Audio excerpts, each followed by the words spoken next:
नमस्कार. तर आज वाक्प्रचार घेऊया 12च्या भावात जाणे. अर्थ अगदी सोपा आहे.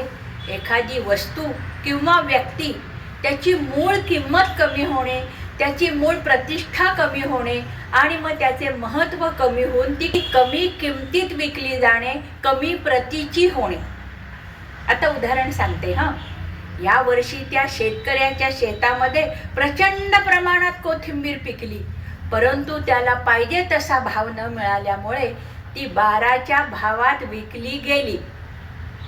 यावर्षी त्या गावामध्ये प्रचंड प्रमाणात पाऊस झाल्यामुळे दुकानदाराच्या दुकानात पाणी झाले आणि त्याला त्याचा माल 12च्या भावात विकावा लागला.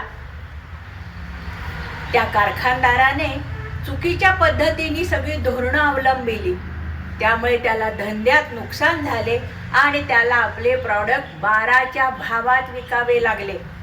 मंडळी, तुम्हाला ही उदाहरणं आवडली असतील तर लाईक, शेअर, सबस्क्राईब करा आणि हो, कॉमेंट करा.